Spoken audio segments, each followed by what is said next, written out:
Hi అండి, అందరికీ నమస్తే. నేను మీ సునీల్ మద్దాల. ఈసారి ఓడిపోయే నేతలు వేళ్ళానండి. ఆల్రెడీ నేను తెలుగుదేశంలో ఎవరు ఓడిపోతారు, తెలుగుదేశం ఇంచుమించుగా 99 స్థానాలు ప్రకటిస్తే 99 మందిలో ఎంతమంది ఓడిపోతారని చెప్పానండి.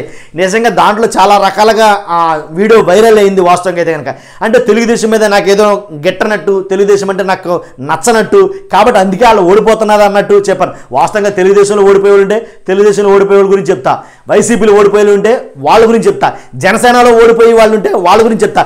అలా చెప్పడమే నా పని, దాంట్లో డౌట్ లేదు, నో డౌట్ అట్ ఆల్. కాబట్టి నేను చెప్పేది ఏంటంటే కనుక ఈ పార్టీలో ఏంటంటే వైసీపీలో ఓడిపోయే వాళ్ళు ఎంతమంది ఉన్నారనేది ఒక్కసారి 100% ఓడిపోయేవాళ్ళు 1-2 సార్లు చెక్ చేసుకుని మాత్రం ఏ మాట అయినా చెప్తాను. నేను చెక్ చేసుకోకుండా నోటికి వచ్చిన మాటలైతే మాట్లాడడం దాంట్లో మీకు డౌటే లేదు. వైసీపీలో ఓడిపోయే వాళ్ళు ఎవరైనా నేను చెప్తాను. వీళ్ళు మాత్రం 100%లో 100కి 100 అని చెప్పకపోయినా సరే 80% అయితే కనుక ఓడిపోయే అవకాశాలు ఎక్కువగా ఉన్న వాళ్ళు మాత్రమే ఒక 10 మందిని అయితే లిస్ట్ తీసుకున్నాను. ఆ 10 మంది నేను మీకు చెప్పబోతున్నానండి. ఈసారి వైసీపీలో ఓడిపోయే నేతలు, ప్రముఖ నేతలు వీళ్ళే. కాబట్టి మీరు రాసుకోవచ్చు, వీడియో సేవ్ చేసుకోవచ్చు. వీడియోలోకి వెళ్ళే ముందు నేను చెప్పే మాట ఒక మాట ఉందండి, ప్లీజ్ లైక్ చేయండి. జెన్యూన్ ఇన్ఫర్మేషన్ అయితే ఇస్తాను, కాబట్టి లైక్ చేయడం మర్చిపోద్దు. లైక్ చేస్తే ఏం లేదండి, ఈ వీడియో వేరే వాళ్ళకి షేర్ అవుతుంది కాబట్టి జనరల్ ఇన్ఫర్మేషన్ కాబట్టి తెలుసుకునే ఆస్కారం ఉంది కాబట్టి మర్చిపోద్దు. సబ్స్క్రైబ్ చేయండి, షేర్ చేయండి. వీడియోలోకి వెళ్ళిపోదాం. ఏంటంటే ఈసారి ఓడిపోయే నేతలు ఎవరంటే కనుక మేరుగు నాగార్జున గారు, ఎస్సీ రిజర్వ్డ్ నియోజకవర్గం అండి. మేరుగు నాగార్జున గారు అయితే కనుక ఈసారి 100% ఓటమి పాలవుతారు అనే చాలా సర్వేలు చెప్పినాయి. సర్వేల మాట పక్కనెట్టండి, గ్రౌండ్ రిపోర్ట్లు చాలా చెప్తున్నాయి, అట్ల మాట కూడా పక్కనెట్టండి. వాస్తవంగా మేరుగు నాగార్జున గారి మీద ఆ నియోజకవర్గ ప్రాంతాల్లోనే ఆయన మీద సరైన అభిప్రాయం లేదు. కాబట్టే మేరుగు నాగార్జున గారిని ఆల్రెడీ గెలిచి మంత్రి అయ్యారు కానీ స్థానచలనం తప్పలేదు. ఎందుకురా అక్కడి నుంచి ప్లేస్ మార్చారా మేరుగు నాగార్జున గారిని అంటే అక్కడ సరిగా జనాలకు సరైన అభిప్రాయం లేదు ఈయన మీద. ఫస్ట్ ఆఫ్ ఆల్ అదొకటి మెయిన్. అక్కడ అభిప్రాయం లేదంటే కనుక సరిగా అక్కడ పనిచేయలేదంటే కనుక 100% అక్కడ ప్రజలకి నచ్చలేదు కాబట్టి వేరే చోటకు మార్చారంటే ఈయనకి ఆల్రెడీ ఈయన టికెట్ కల్లాస్, దాంట్లో డౌటే లేదు. కాబట్టే మేరుగు నాగార్జున గారు ఈసారి ఓడిపోతారు. స్థానచలనం ఇక్కడి నుంచి అక్కడికి మార్చినా, అక్కడి నుంచి ఇక్కడికి మార్చినా, ఎక్కడికి మార్చినా సరే ఓడిపోతారు ఖాయం.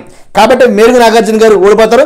ఇంకోటి ఏంటంటే టీడీపీ అభ్యర్థి ఎవరండి ఈయన మీద బొమ్మాజీ నిరంజన్ కుమార్ గారండి. కాబట్టి ఈసారి ఆయన గెలుస్తాడని చాలా సర్వేలు చెప్తున్నాయి, మన అభిప్రాయం కూడా అదే. తర్వాత ఇంకోటి ఏంటండి కనుక వెల్లంపల్లి శ్రీనివాస్, విజయవాడ సెంట్రల్ అండి. తెలుసుగా చాలామందికి వెల్లంపల్లి శ్రీనివాస్ గారి మీద తమ పార్టీ అభ్యర్థులే తనంటే నచ్చడంలా, కాబట్టి ఆల్రెడీ తీవ్ర అసంతృప్తి అయితే ఈయన మీద ఉంది. కాబట్టి ఈయన ప్లేస్లో కూడా ఈయన కూడా ఓడిపోవడం అనేది జరుగుతుంది అని చెప్పి చాలా సర్వేలు చెప్పి జగన్ గారు చేయించుకున్నటువంటి సొంత సర్వేని ఈయన ఓడిపోతాడని చెప్పింది. విజయవాడ సెంట్రల్ నుంచి అండి ఈయన పోటీ. అలాగే ఈయనకి ఎవరండి టీడీపీ బొండా ఉమా గారు ఈయనకి అపోజిషన్ ఉంటారేమో అనుకున్నాం, ఏమో చెప్పడం. దాంట్లో కూడా ఇంకా అభ్యర్థి కన్ఫర్మేషన్ అయితే కనుక లేదు, చూద్దాం. ఏదైనప్పటికీ ఈయన మాత్రం ఓడిపోయే లిస్టులో మన జాబితాలో ఉన్న క్యాండిడేట్. తర్వాత చెల్లుబోయిన వేణుగోపాలకృష్ణ, తెలుసు కదండి వైసీపీలో చెల్లుబోయిన వేణుగోపాలకృష్ణ గారు. ఈయన కూడా ఓడిపోయే అవకాశాలు ఎక్కువ ఉన్నాయి. సొంత నియోజకవర్గం మార్చేశారు, చాలామంది తెలుసు అనుకుంటా. ఎందుకంటే అక్కడ జనాలు ఈయనకి నచ్చలా. ఇంకోటి ఏంటంటే ఈయన అక్కడ ఏం చేయలే, అదే మెయిన్. కాబట్టి స్థానచలనం జరిగిందంటే కనుక అక్కడ నెగ్గడన్నారంటే డౌటే. అంటే దాంట్లో ఇంకా అసలు ఏం ఎత్తుకోవసం లేదండి, అక్కడ నెగ్గలేరనంటే కనుక 100% నెగ్గరంగా. కాబట్టి ఆయన మార్చేశారు రాజమండ్రి రూరల్ నుంచి. కానీ అలాగే ఇంకొకటి ఏంటంటే అభ్యర్థి టీడీపీ గోరెట్ల బుచ్చే చౌదరి లేదా జనసేన అభ్యర్థి ఈయన మీద పోటీ చేస్తారు. చెల్లిపోయిన వేణుగోపాలకృష్ణ గారి మీద టీడీపీ అభ్యర్థి కానీ లేదా జనసేన అభ్యర్థి కానీ 100% ఈయన మీద పోటీ చేస్తారు. ఎవరినేసినా సరే టీడీపీ జనసేన ఇద్దరులో ఎవరినేసినా సరే 100% వాళ్ళైతే గెలుస్తారు. ఈయనైతే ఓడిపోతారు, పక్కా రాసి పెట్టుకోవచ్చు మీరు, దాంట్లో డౌటే లేదు. ఇప్పుడు ముగ్గురు చెప్పారండి. ఎవరెవరంటే మేరుగు నాగార్జున, చెల్లిపోయిన వేణుగోపాలకృష్ణ, అలాగే వేంపల్లి శ్రీనివాస్ గారు, ఇలా ముగ్గురు గురించి చెప్పా. తర్వాత కొడాలి నానిగారు, పరిచయం అవసరం లేదు దీని అసలు. కొడాలి నాన్నగారు ఎవరంటే అసలు కొడాలి నాన్నగారు అంటే బూత్ అంటే కొడాలి నాన్నగారు. కాబట్టి ఈసారి ఈయన ఓడిపోతారు అనేది కనుక చెప్పగలం. ఈయన మిగిలిన వాళ్ళు ఏమన్నా ఇదే అని అంటే కాదన్నాను, కొడాలి నాని గురించి ఈయన గురించి చెప్తాను కాబట్టి ఈయన ఓడిపోతారు, దాంట్లో డౌటే లేదు. ఎందుకంటే కాపు సామాజిక వర్గం, కమ్మ సామాజిక వర్గం, ఇతర సామాజిక వర్గాలన్నీ కూడాను ఈసారి కూటమి వైపు తిరిగాయి. కాబట్టి వాళ్ళు లాగేసుకుంటున్నారు ఆటోమేటిక్గా. సో ఈ పట్టు వాళ్ళ సమిష్టి ఏదైతే ఏర్పాటు జరిగిందో ఈయన వాటంకి అదే నాంది అని నేనైతే అంటాను. కాబట్టి ఇంకోటి ఏంటంటే కనుక టీడీపీ వెరిగండ్ల రాముకి కొంచెం గుడు టాక్ అయితే ఉంది. కాబట్టి ఈసారి కూటమి అభ్యర్థిగా వస్తాడు కాబట్టి ఆయనక విజయ అవకాశాలు ఎక్కువ నేనైతే చెప్పగలను. అందులో కొడాలి నాన్నగారి గురించి తెలియదు ఏముంది, ఈయన గురించి విమర్శలు కానీ లేదా అన్నీ ఇక ఈయన అంటే ఒకటి లేదు. ఇక కాబట్టి కొడాలి నాని గారిని ఈసారి ప్రజలు విసిగిపోయారు. ఎందుకంటే ఈయన తిట్టే తిట్లు కానీ బూతులు కానీ, అలాగే ఈయన ఏం మాట్లాడుతున్నారు అసలు చంద్రబాబు నాయుడు గారు కానీ, ఆయన సతీమణి గారి గురించి కానీ, ఆడ మగ తన మన తెగ తిడతాను ఉంటాడు. కాబట్టి ఈయన ఈసారి ఓడిపోతారు, దాంట్లో డౌటే లేదు. అలాగే జోగి రమేష్ గారు చూసుకుంటే కనుక, జోగి రమేష్ గారు పెడన నుంచి గెలిచి పెనమలూరుకి షిఫ్ట్ అయినటువంటి అభ్యర్థుడైన జోగి రమేష్ గారు, ఈయన కూడా అంతే సేమ్. ఆ నియోజకవర్గంలో ఈయన ఎవరికీ నచ్చడం లేదు మెయిన్, కాబట్టి ఆ నియోజకవర్గాన్ని మార్చాల్సి వచ్చింది. ఎక్కడ ఉండేటువంటి నియోజకవర్గం తీసి వేరే వాళ్ళకి వేస్తే ఇక్కడ నచ్చడు అక్కడ ఎలా నచ్చుతాడండి, అర్థమై ఉంటుంది మీకు. కాబట్టి ఇక్కడ నచ్చకపోతే అక్కడ నచ్చడు, ఎక్కడ నచ్చడు. కాబట్టి జోగి రమేష్ గారు కానీ ఈసారి 100% ఓడిపోయే ఖాతాలో అయితే ఉన్నారు, అది మాత్రం మీరు బాగా అర్థం చేసుకోవచ్చు. కాబట్టి పెనమలూరుకి అక్కడ ఓడిపోతారు కాబట్టి సీటు వేరే ప్లేస్కి మార్చారు, పెనమలూరుకి అక్కడ కూడా ఓడిపోతారని నేను చెప్తున్నా. ఓకేనండి. తర్వాత వల్లభనేని వంశీ గారు చెప్పవసరలా, కొడాలి నాన్నగారి గారి గురించి, వల్లభనేని వంశీ గారి గురించి అసలు టిక్కెట్లు ఇస్తారా లేదో సందిగ్ధం. ఎందుకంటే ఇప్పుడు వరకు ఆపారంటే చాలామంది కొట్టుకు చేస్తున్నారు. అసలు ఎందుకు ఇవ్వలేదు వల్లభనేని వంశీకి, ఎందుకు ఇవ్వలేదు కొడాలి నాన్నకి, ఎందుకు ఇవ్వలేదు, ఈసారి ఇవ్వట్లేదా, వీళ్ళు వేరే పార్టీకి చూసుకున్నారా, ఆల్రెడీ తెలుగుదేశం నుంచి వచ్చారు కదా, మళ్ళీ తెలుగుదేశంలోకి వెళ్ళిపోతారా, ఇలాంటి మాటలైతే కనుక 190 వచ్చినాయి. కాబట్టి వల్లభనేని వంశీ గారు గన్నవరం నుంచి పోటీ చేస్తారో తెలియదు కానీ ఈయన మాత్రం గారు పోటీ చేస్తే టీడీపీ యార్లగడ్డ వెంకటేశ్వరరావు గారు ఈయన మీద అపోజిషన్గా అయితే ఉంటారు. కాబట్టి కమ్మ సామాజిక వర్గానికి అసలు ఈయనంటే ఇష్టం లేదు మెయిన్. తర్వాత నారా సతీమణి గారి గురించి, భువనేశ్వరి గారి గురించి మాట్లాడినటువంటి, అదే వ్యంగ్యంగా మాట్లాడినటువంటి వాళ్ళు లేకపోతే తిట్టారనో తిమ్మారనో, ఈయన మాత్రం ఆ జాబితాలో ఉన్న క్యాండిడేట్. ఎందుకంటే చంద్రబాబు నాయుడు గారిని తిట్టాలంటే కొడాలి నాన్నగారు వల్లభనేని వంశీ గారిని ముందు పెడతారు జగన్ గారు అనే ఒక టాక్ అవుతుంది. సో అది సార్థకం అయింది. కాబట్టి ఈసారి ఇలా పక్కకి తప్పుకుంటారని అయితే జనాలు అనుకుంటున్నారు.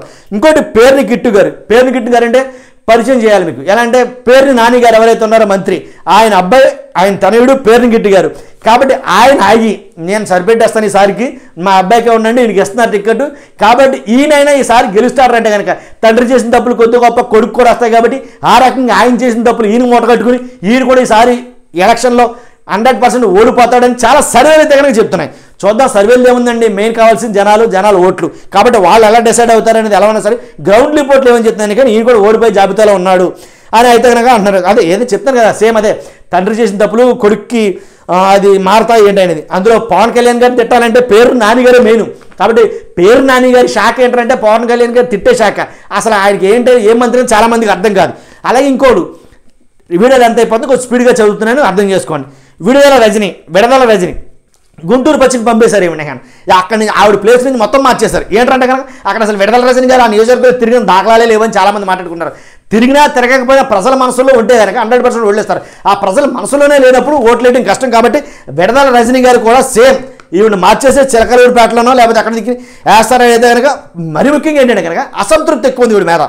ఎందుకంటే అదే చెప్తాను కదా, సేమ్ అంతే వైద్య శాఖ మంత్రి గారు ఇవిడి.